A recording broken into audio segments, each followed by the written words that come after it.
Եվ այսպես սուտը, կեղծիքը, մանիպուլյացիան Նիկոլ Փաշինյանի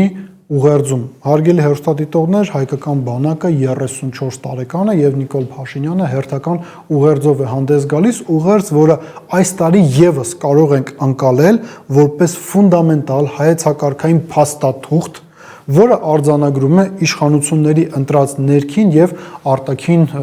վեկտորի առաջնահերթությունները։ Եկեք փորձենք առանձին անդրադառնալ Նիկոլ Փաշինյանի այս ուղերձում տեղ գտած գնահատականներին եւ հասկանանք իրենք համապատասխանում են իրականությանը, թե ոչ։ Օրինակ, ինչ է ասում Նիկոլ Փաշինյանը, նա ասում է հետեւյալը, եկեք կոնցեպտուալ ներկայացնենք, որ հապկում անդամակցությունը Հայաստանի խոչընդոտում էր նրան, որ մենք տարբեր այլ երկրներից, աշխարհաքաղաքական այլ միավորներից կարողանանք զենք, զինամթերք բերենք, ռազմական տեխնոլոգիաներ բերենք, որ մենք կարողանանք ինտեգրվենք, օրինակ ՆԱՏՕ-ի ստանդարտներին համապատասխան տարբեր կառույցներում կամ արդիականացնենք մեր բանակը, բայց գոյություն ունեն հետևյալ իրողությունները, գոյություն ունեն փաստեր։ Տեսեք, մինչև 2018 թվականը Հայաստանի Հանրապետությունը ՆԱՏՕ-ի հետ համագործակցության տասնյակ տարբեր ծրագրեր է ունեցել, եկեք ընդամենը մի քանիսը թվարկենք, օրինակի համար մինչև 18 թվականը մենք ունեինք համագործակցություն հանուն խաղաղության, 1994 թվականից սկսած այս ծրագիրը գործում էր, մենք ունեինք ինդիվիդուալ գործողությունների ծրագիր ՆԱՏՕ-ի հետ, մենք ունեինք ՆԱՏՕ-ի հետ պլանավորման եւ վերլուծության ծրագրեր, հայ սպաները, հայ զինվորները անցնում էին վերապատրաստում ըստ ՆԱՏՕ-ի ստանդարտների, ավելին 2017 թվականին դեռևս հրապարակված տեղեկությունների համաձայն Հայաստանի Հանրապետությունը մասնագիտական, ռազմական, սպառազինության համար անհրաժեշտ տեխնոլոգիաներ էր գնում եւ Ամերիկայի Միացյալ Նահանգներից, եւ Ֆրանսիայից, եւ Լեհաստանից, ավելին մեր հոբ որոշ համակարգեր վերազինվում էին շնորհիվ ՆԱՏՕ-ի հետ մեր համագործակցության, այսինքն մինչև 18 թվականը Հայաստանի Հանրապետությունը համագործակցում էր ՆԱՏՕ-ի հետ եւ հապկին անդամակցությունը որևիցե կերպ այս ամեն ինչին չէր խանգարում, բայց եկեք նաեւ անկեղծ եւս մի դրվագ այս ամեն ինչում նշենք, Նիկոլ Փաշինյանը ասում է հետեւյալը, որ հապկի զենքը, այսինքն ռուսական զենքը վատն է, լավը չէ, բայց որ մենք հապկ անդամ ենք, մենք չէինք կարողանում այլ երկրներից զենք զինամթերք գնել, բայց ինչ տարբերություն զենքը ռուսական է թե ամերիկյան է, եթե ինքը չի կրակում։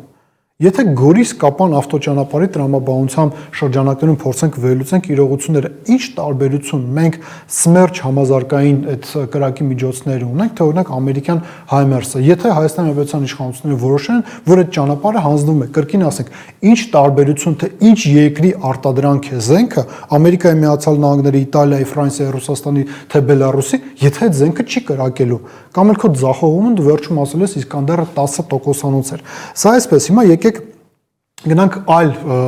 երևույթներին, որոնց մասին Նիկոլ Փաշինյանը խոսեց։ Օրինակ նշում է հետեւյալը, որ Հայաստանի Հանրապետության ինքնիշխանությունը կամ պետականությունը կասկածի տակ էր դրվում, որովհետև կային պայմանավորվածություններ ռուսական կողմի հետ զենքի զինամթերքի մատակարարման վերաբերյալ եւ ռուսական կողմը, փաստացի ռուսական կողմը հրաժարվում էր այդ մատակարարումներից։ Տեսեք, դեռևս մի քանի տարի առաջ Ժողովուրդ օրաթերթը սրան մանրամասն անդրադարձ էր կատարել եւ նշվել էր հետեւյալը, որ ռուսական կողմը, նույնիսկ ավելի կոնկրետ եկեք մենք նշենք համապատասխան մի այսպիսի ձեռնարկություն կար, սպլավ, որը Հայաստանի Հանրապետության իշխանություններին ուկրաինական պատերազմի մեկնարկից հետո մի քանի անգամ առաջարկել էր գալ եւ վերցնել Սմերչ համազարգային միջոցների համար նախատեսված սպառազինությունը։ Հայաստանի Հանրապետության իշխանությունները մի քանի անգամ մերժել են։ Ինչ առաջարկել է ռուսական կողմը, իրենք առաջարկել են տարբեր մոտեցումներով փորձել այս հարցը լուծել։ Օրինակ, զենքի մատակարարման պայմանագիր է կնքվել, Հայաստանը ինչ-որ գումար է փոխանցել, այդ գումարը գնա օրինակ ի հաշիվ Հայաստանի պարտքի Ռուսաստանի Դաշնության դիմաց, կամ եղել է նաև հետևյալ առաջարկը 1 միլիարդ 400 միլիոն դոլարի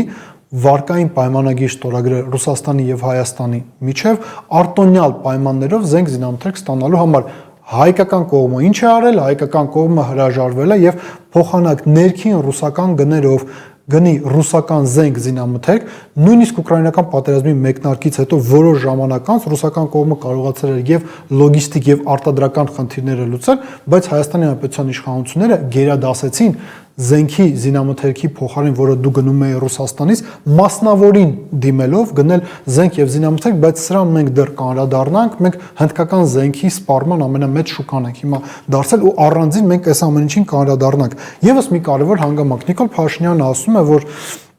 մեր հաղթանակն էր 2022 թվականի հոկտեմբերի 6-ը Պրահան, երբ Նիկոլ Փաշինյանը Արցախը հանձնեց Ադրբեջանին։ Նա ասում է հետևյալը. մենք ոչ թե հանձնել ենք Արցախը Ադրբեջանին, մենք ճանաչել ենք Հայաստանի Հանրապետության տարածքային ամբողջականությունը ու հղում անում Ալմատայի հռչակագրին, որը 90-ականներին էր ընդունվել Հայաստանի Հանրապետության կողմից։ Հիմա տրամաբանական հարց է առաջանում, եթե մենք 90-ականներին ընդունել ենք, ճանաչել ենք Ալմատայի հռչակագիրը, ապա ինչու է Նիկոլ Փաշինյանը ասում, որ մենք մեր տարածքային ամբողջականությունը չէինք ճանաչում։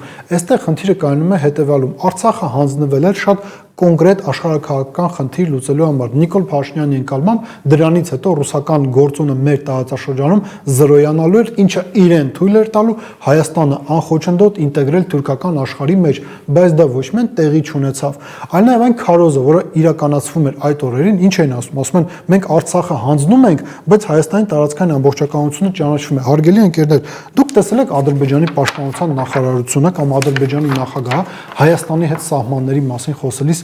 ինչ են իրենք ասում, ասում են պայմանական սահման։ Ադրբեջանի նախագահն էլ իր վերջին հարցազրույցներից մեկում ի թիվս այլի նշել է հետևել, որ հա դա մենք պետք է ճանաչենք Հայաստանի սահմանները, այսինքն իրենք պետք է առաջարկեն այն քարտեզները, որով Հայաստանի սահմանները պետք է ճանաչվեն, այսինքն այն ամենը, ինչը այստեղ քարոզվում է, իրականության հետ որևիցե կապ չունի, այ ինչպես Արարատ Միրզոյանը որսորդ չէ ու ԵԽԽՎ-ում փաստացի ստում էր, նույնն էլ Նիկոլ Փաշինյանին է վերաբերվում, նա որսորդ չէ, նա պարզապես պատրաստում է ընտրություններին։ Ու հիմա գանք նաև հնդկական զենքին ամենատարածված միֆերից մեկը։ Ինչ են ասում իշխանությունները, ասում են մենք ՀԱՊԿ-ի անդամ էինք, մենք չենք կարողանում արևմուտքից զենք զինամթերք գնել։ Բայց որտեղից են հիմա իրականում մեծամասամբ գնում զենքերը Հնդկաստանից, հարգելի հեռուստադիտողներ, Հնդկաստանից եկող զենքը մասնավորապես օրինակ կոնկուրս համազարգային կրակի միջոց է։ Ընկերներ, դա ռուսական, եթե չասենք սովետական զենք է։ Պարզապես հնդիկները ունեն դրա լիցենզիան արտադրելու ավելին շատ զենքեր զինամթերք, որը Հնդկաստանից գնում է Հայաստանի Հանրապետությունը, համատեղ ռուս-հնդկական տարբեր կազմակերպություններ են արտադրում։ Ուղղակի այստեղ մենք գիտեք ինչ իրավիճակում ենք հայտնվել, Ուկրաինայի կարգավիճակում ենք։ Ուկրաինացիները ռուսական գազը գնում են ոչ թե Ռուսաստանից, այլ երրորդ երկրներից ու մի քանի անգամ ավելի թանկ վաճառում են իրենց քաղաքացիներին, նույնը վերաբերվում է նաև հնդկական զենքին։ Այդ զենքը հիմնականում ռուսական է, ուղղակի վրան կպցրած է հնդկական պիտակ ու 3-4 անգամ ավելի թանկ գներով Հայաստանի Հանրապետությունը գնում է, ապագայում մենք կիմանանք, թե ինչպես ստացվեց, որ ինչու այս որոշումը ընդհանրապես կայացվեց եւ ով է փող աշխատել այս մատակարարումների վրա։ Եվ ամփոփելով մեր այսօրվա զրույցը, մենք պետք է նշենք հետեւյալը. Նիկոլ Փաշինյանի այս ռազմավարական փաստաթուղթը իրականում, որովհետև այստեղ ամրագրվում է, որ մենք շարունակելու ենք այն գործընթացը, որը հանգեցնելու է ՀԱՊԿ-ից դուրս գալուն, իր համար անհրաժեշտ է շատ պարզ մի բանի համար։ Եթե նա ուզում է վերարտադրվել, նա պետք է մեր եվրոպացի գործընկերներին, թուրք գործընկերներին ինչ որ մի բան տա, այդ ինչ որ մի բանը